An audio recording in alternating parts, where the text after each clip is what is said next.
നിങ്ങൾക്ക് IBS ഉണ്ടെങ്കിൽ നിങ്ങളുടെ ശരീരം കാണിക്കുന്ന 4 ലക്ഷണങ്ങൾ നമുക്ക് ഈ വീഡിയോയിൽ നോക്കാം. ഒന്നാമത്തേത് വയറുവേദന തന്നെയാണ്. ഇതിൽ പ്രധാനമായും അടിവയറ് വേദന, ഒരു ക്രാംസ് പോലെ നല്ല അതിശക്തമായിട്ടുള്ള അടിവയറ് വേദന നിങ്ങൾക്ക് ആഴ്ചയിൽ ഒരിക്കൽ എന്ന രീതിയിൽ കഴിഞ്ഞൊരു 3 മാസമായി അനുഭവപ്പെടുന്നുണ്ടെങ്കിൽ അതൊരു പക്ഷേ IBSന്റെ ലക്ഷണമാകാം. ഈ വയറുവേദന നമുക്ക് മലശോധന ലഭിക്കുന്നതോടുകൂടി കുറഞ്ഞു വരുന്നതായിട്ട് നമുക്ക് അനുഭവപ്പെടുകയും ചെയ്യും. രണ്ടാമത്തേത് വയറ് വീർത്തുകെട്ടലുണ്ടെങ്കിൽ, എപ്പോഴും വയറ് ഇങ്ങനെ നിറഞ്ഞു നിൽക്കുന്ന പോലെ ഒരു അവസ്ഥ ഉണ്ടെങ്കിൽ അതും IBSന്റെ ഒരു ലക്ഷണമാകാം. ഈ വയറ് വീർത്തുകെട്ടലും മലശോധനയുമായി ബന്ധപ്പെട്ട് കിടക്കുന്നു. നമുക്കൊന്ന് വയറൊഴിഞ്ഞു പോകുന്നതോടുകൂടി ഒരു ആശ്വാസം അനുഭവപ്പെടാം. മൂന്നാമത്തേത് നമ്മുടെ മലശോധനയിൽ ഉണ്ടാകുന്ന വ്യത്യാസമാണ്.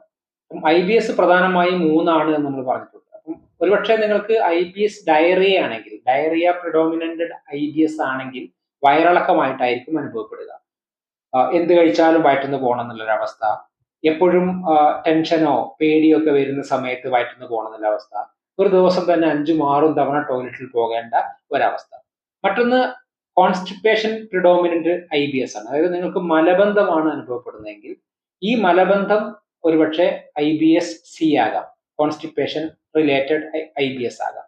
മൂന്നാമത്തേത് മിക്സ്ഡ് ആണ്, IBS M എന്ന് പറയും. അതായത് ഈ മലബന്ധവും വയറിളക്കവും തമ്മിൽ മാറി മാറി വരുന്ന ഒരവസ്ഥ.